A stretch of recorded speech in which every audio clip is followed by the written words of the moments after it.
Hi there, welcome yet again to another episode of the Bonsai Stuff podcast. I'm Scott Martin from Bonsai Matsu, and as always, thank you so much for listening in. I really appreciate it, thoroughly, through and through. This episode of the podcast, I want to talk a bit about branch cutters and sizing and checking and when you use saws as opposed to using your branch cutters, what we use them for, just some different techniques. I want to talk about practice making perfect and when that's not necessarily always true. And I want to do a bit of design talk as well today, which is a bit unusual. But I want to talk about apex sizing and shape and proportion, that sort of thing, when it comes to your bonsai, and just a few considerations that run through my head when I'm putting or reworking trees, but putting structure of trees together, and an approach that I have that I thought might be useful. Also, I had some really great news recently. My large prickly paperbark Melaleuca, which if you have a look through any of the social media that I put up, you'll know the tree. It's a big, beautiful tree. In fact, it's my favourite. I have a lot of trees that I love in my collection, but this one is truly an iconic Australian tree. And recently, it was accepted to be on permanent display at the National Bonsai and Pension Collection of Australia up in Canberra, which is it's an honour. I'm very, very chuffed, to be honest, that it was accepted. It's donated, so it's now part of the permanent collection and linked to me, but no longer my tree, which brings a tear to my eye. Makes me very sad, but it's a great thing. The collection gets over 200,000 visitors a year. 200,000 people get to enjoy bonsai, and that tree brings a lot of joy to a lot of people. And it's the least I could do for bonsai, not only within Australia but worldwide, just to showcase how bloody beautiful our Australian natives are as bonsai. And when people come from overseas, they may have their own native species, be it Japanese black pines from Japan, and they come along and they see them in a collection overseas. It's sort of like, I don't know. I get why there's a push for Australian natives to be put on display. So when they come here, they can be amazed at how brilliant our trees, our native trees, present as bonsai and how well suited they are to that pot culture. So, while it's a very sad moment for me, it's a very proud moment, proud dad moment, where one of my little babies gets to be enjoyed by so many. So it's also this part of the podcast is a bit of a push for you to get up there to the bonsai collection in Canberra, because it's brilliant.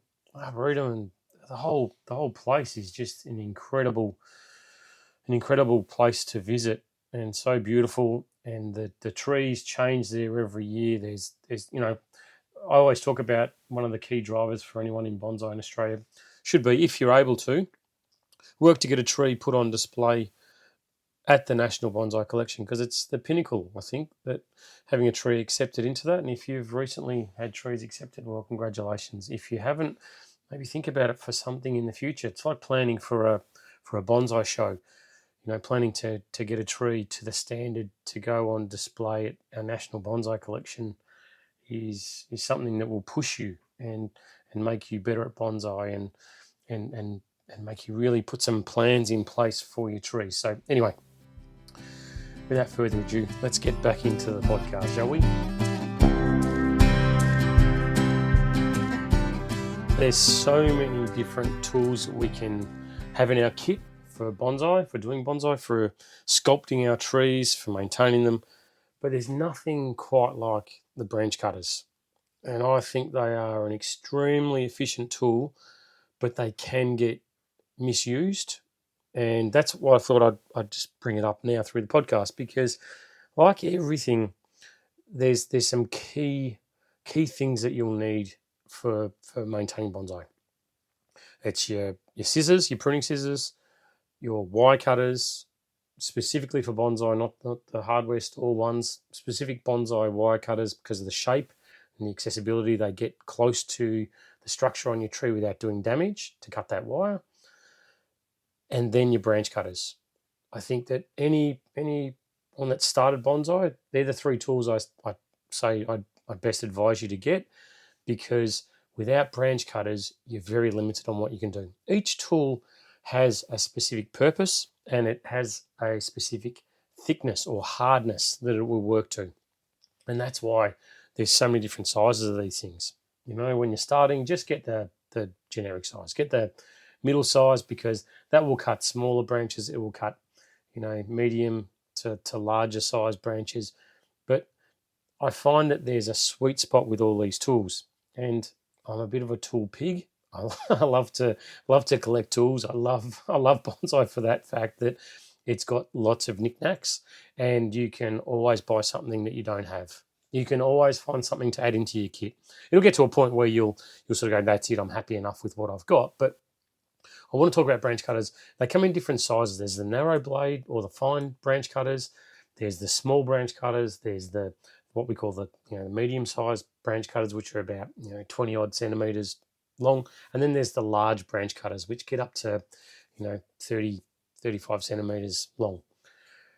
If you use the wrong branch cutter on the wrong size branch, or the wrong hardness of branch, that's probably more important, because you can get some really tough hard wood that is quite thin. So you've got to accept the fact that if you use the wrong branch cutter on the wrong type of cut, let's say for instance it's dry old hardwood and you're using a small branch cutter, I would strongly recommend against that, because that wood gets very brittle and you can damage and break your branch cutters. And I don't care what brand they are. Being brand XYZ that's the best in the world, that costs you $400 for a branch cutter, if you misuse it, it is going to break or it's going to bend.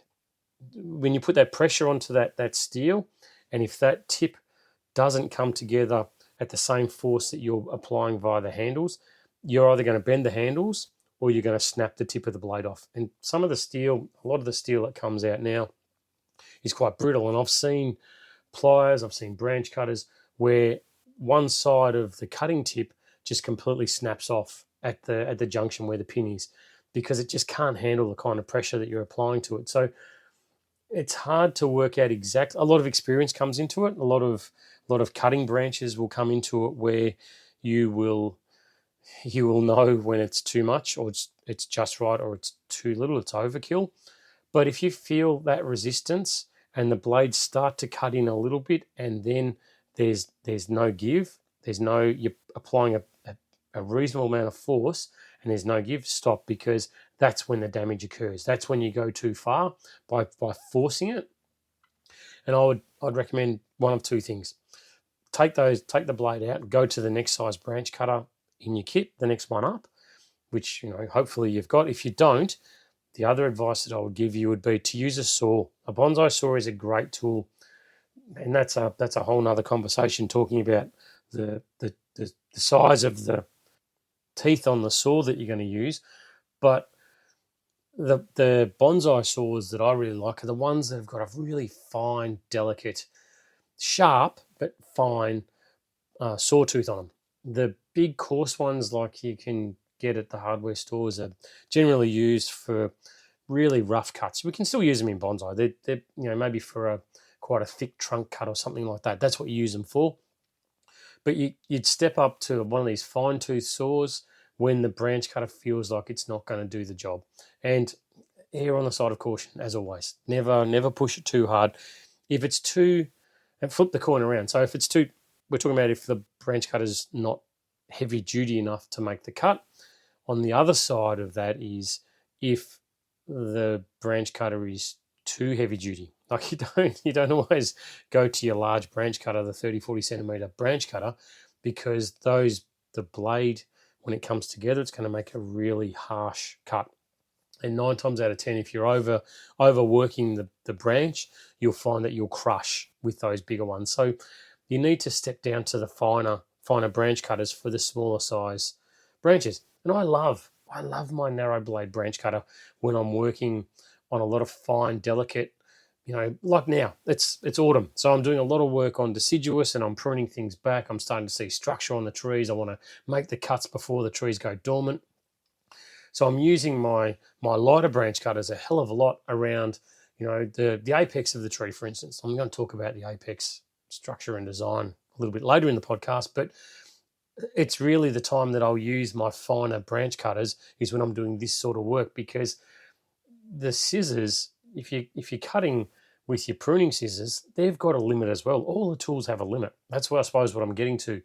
You over cut something that's too thick or too dense, too hard with your scissors, you're going to bend the handles or you're going to break the blade. That's pure and simple. Again, I'll throw it in again. I don't care what brand they are. I don't care how much they've cost you. I don't care that they were specially forged by a 15th generation steel master.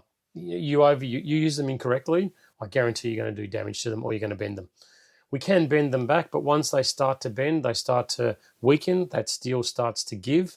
It becomes easier and easier for that steel to start to bend, and you've done damage. It's sort of never going to stop. Basically, it's always going to be that way. But using the fine narrow blade branch cutters, not always in everyone's kit, but I love them. I reckon they make such a big difference when you like, let's say you make a big cut with your large branch cutters. I'd always suggest that you keep the cut, the side of the cut, at least, let's say for a measurement, 3 or 4 millimeters away from the finish point where you want that cut to be. Because the bigger the branch, the bigger the cut, the more aggressive those branch cutters are going to cut into and make a V-shaped cut. Forget about using the concave branch cutters. I'm not talking about those. I'm just talking about the flat-bladed branch cutters for now. And you'll find that cut will aggressively chop in and leave quite a deep V. So the bigger the branch, the bigger the V cut's going to be. Means the further back, the further away from your finish site you need to be. If you do it right at the point where you want the cut to finish, then you'll aggressively chop in too hard. So what you'll do is you'll use a larger branch cutter to make the cut because it's a thicker type branch, but then you need to clean up around the wound. That needs to be nice and smooth and as clean as possible for that healing to happen as nicely as possible. You don't want to have a hollowed out cut. You want it to be nice and flat and nice and smooth. And that's where I'll make the cut with my bigger branch cutters, but then I'll transgress down to the smaller ones, and then I'll use those ones to clean around the site. So you're sort of nibbling away at the cut as opposed to making that big cut again with the branch cutter. And that's where, for me, having in my toolkit 3 different sizes minimum for my branch cutters works beautifully. The narrow blade, the medium size and the large size are always with me whenever I work on trees, because they all have a purpose. Also, I have my bonsai saw with me as well, because when it gets too large for that large branch cutter, I pull out the saw, then I'll work my way back to, say, a medium size to start doing the cleanup work around that site. But then I'll finish with my narrow blade branch cutter to really make sure that it's as clean and neat as possible. If you do bend the handles on your branch cutters, there is techniques you can use to try and bring them back into place, but make mental note that the damage is done because they've been misused, not because of a fault in manufacturing. 99.99% of the time, whenever I've seen that as an issue, it always comes down to the wrong thing being done with those branch cutters. Surely, the cheap, very cheap stuff you can buy sometimes online, you do get what you pay for, but it's one of those things that misuse is going to cause more damage than the steel or the manufacturing process that's put together when those branch cutters are made. So make sure as your kit develops, as your trees expand, as the quality of the work that you do gets better, you'll expand your toolkit range. And I'd just strongly advise that your branch cutters are one of those things that you're going to need to keep an eye on. Make sure they stay sharp, make sure they stay clean, and make sure you don't abuse them, because that's on you.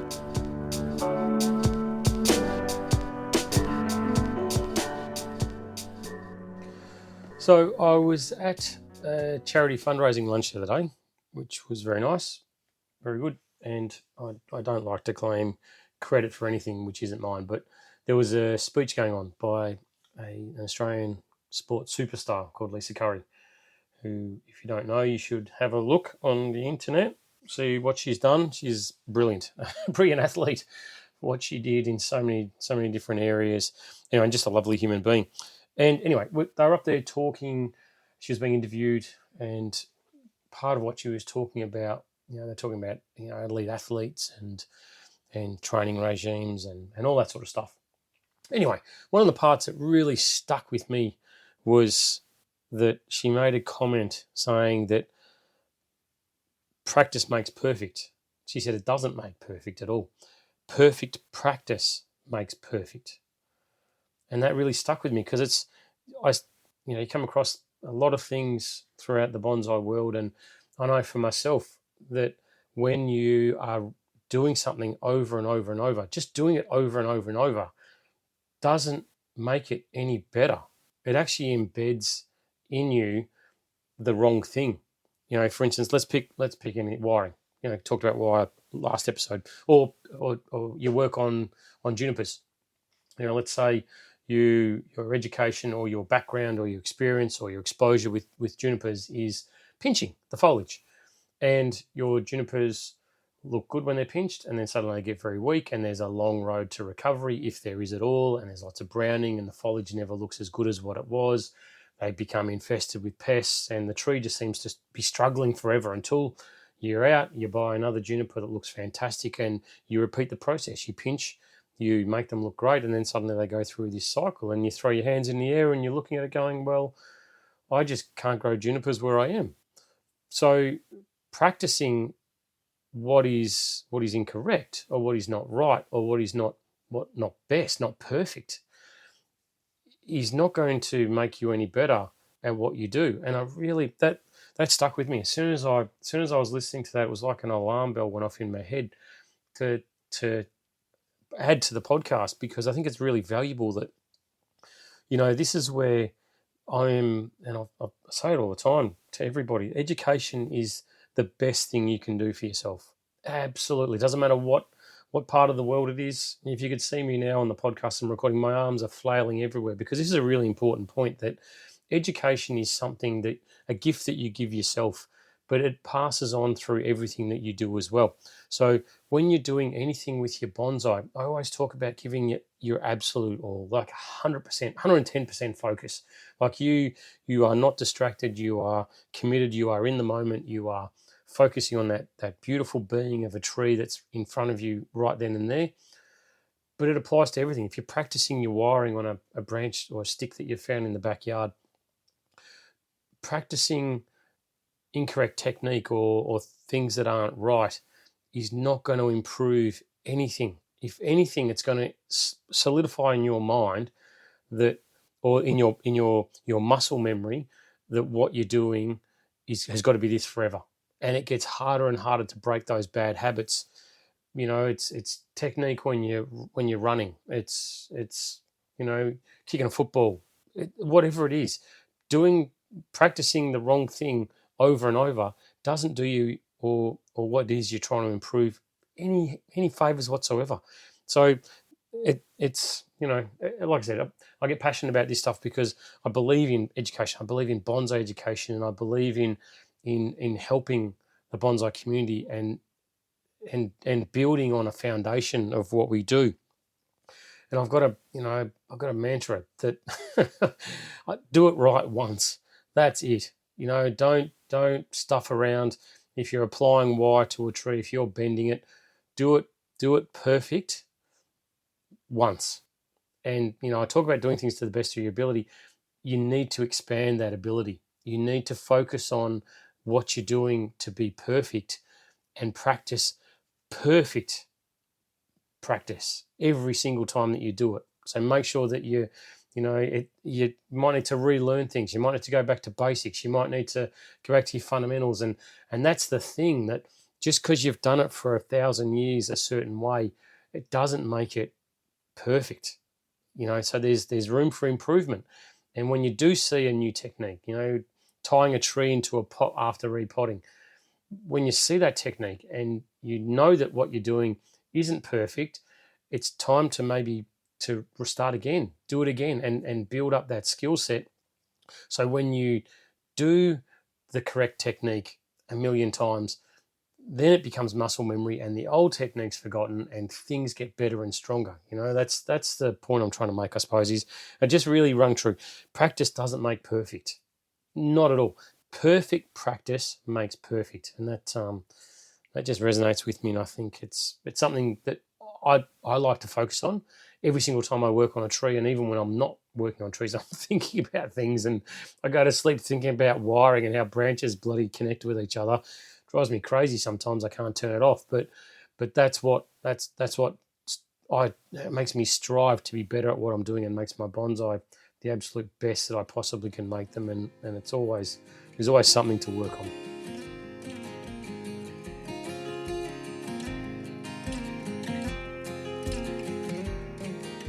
Right, so before starting this next section of the podcast on design and apex structure and sizing and all that sort of stuff, I just want to say a big thank you to the subscribers for the podcast. It means the world, keeps it going for everyone that listens to it. And if you are on the fence about becoming a subscriber, please do. It really means a lot. It's only $3 a month, so it's chicken scrap to a lot of people, but to funding and keeping this podcast going on a weekly basis, which is a lot of work, it really goes a long way. So thank you if you are a subscriber. If you're thinking about becoming a subscriber, please do. It really means a lot. Anyway, all right, design. Again, something that I don't talk about a lot, but working on trees recently and came across this. I thought, that's perfect for the podcast. Let's have a chat about that. So I want to talk about the apex of your bonsai, and really more specifically the size of the apex, the shape and the proportion of the apex when it comes to the design of your tree. Working with trees, I see things. Every year on year, things get bigger, things get longer, things push out. So there's that constant battle that we have, where we're fighting to get things back. I've talked about it years ago about the 5-year cycle on trees, where things, you get them beautifully shaped, things start to get longer, and after 5 years' time, you've got to reset the tree, because 5 years is long enough for everything to get out of whack, and the tree just doesn't look like it should anymore. That 5-year cycle happens every single time that I work on my tree. I'm always looking to see, how can I get this tree back? Rather than waiting 5 years, if I cut this one back, I cut that one back, I do this, I do that, I can pretty much, with the help of the inner buds, I can keep my tree structure pretty well set, so it doesn't change unless I decide that I want the tree to look different. But when it comes to the actual size of your apex, there's a few key considerations that run through my brain when I'm working on a tree that I thought would help if I verbalize it with you guys now, guys and girls now. It might help you when you're looking at trees, just as it doesn't have to be this way. Like, again, here comes the apology for talking about design, because it doesn't have to be like this. This isn't a hard and fast rule. It's just something which might help you and maybe guide you, or maybe you look at one of your bonsai and you think, it just doesn't look right. There's something not right about it. It might be this. It might not be. So please don't take this as hard and fast. Please take this as is intended to be a rough sort of guide to consider when you're working on your trees. All right, so here it goes.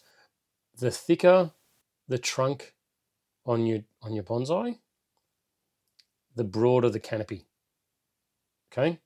The thinner the trunk, the narrower and more pointed your apex will be.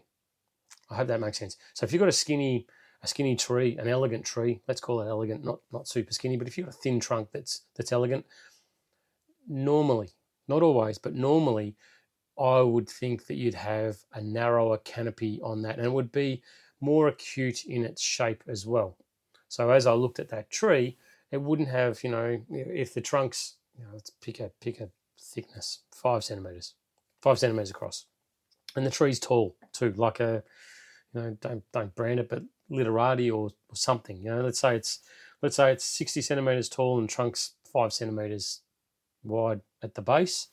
Then in my mind, I would be seeing, for the design of it, something which is more acute and quite narrow in the shape of the apex, and it would be more sort of, very, very tight against the trunk. I wouldn't see it having a broad dome of a canopy for that sort of a tree, that sort of a trunk, because I would see then that the proportion, the visual weight of the apex would suddenly supersede the trunk, and I'd be led down this thought process going, it looks like it's going to topple over. It looks like it's way too top heavy. Doesn't mean you can't.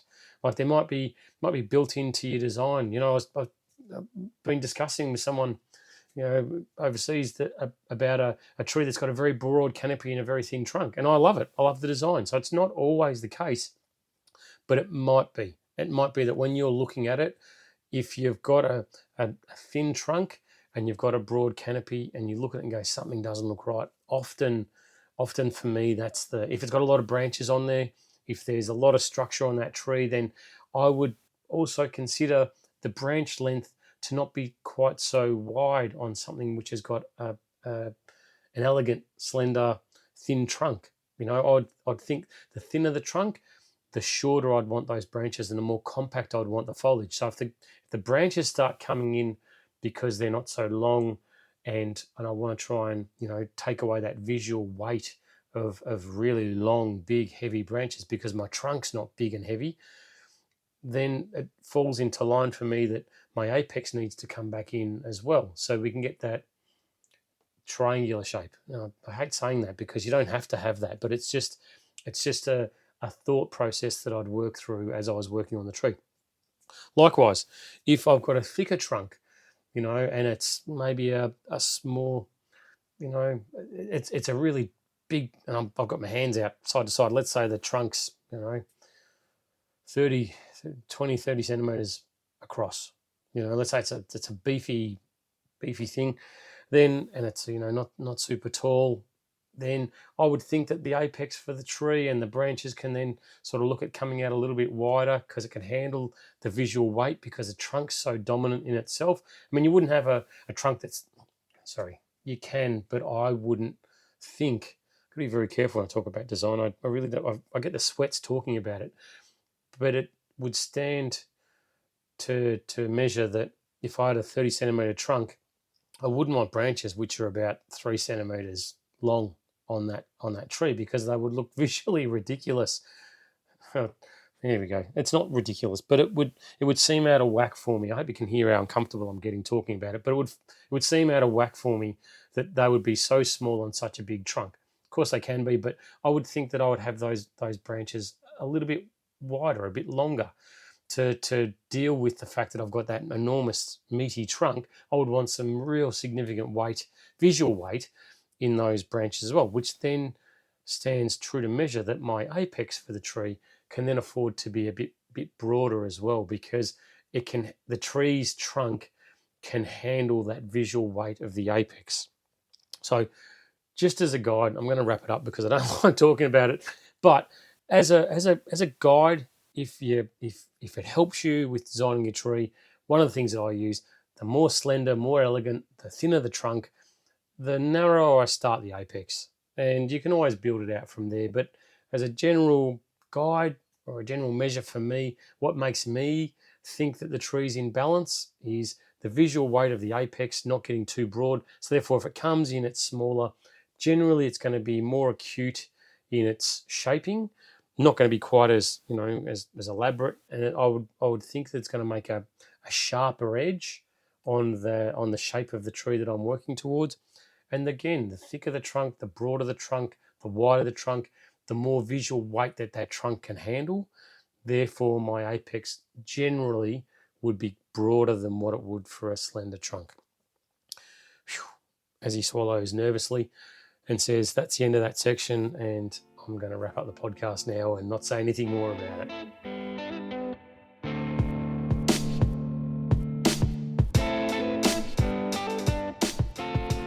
Well, there we are, folks. That's it. Time to wrap up this baby and put a bow on it. As I started the podcast, I am very proud of our national bonsai collection up in Canberra.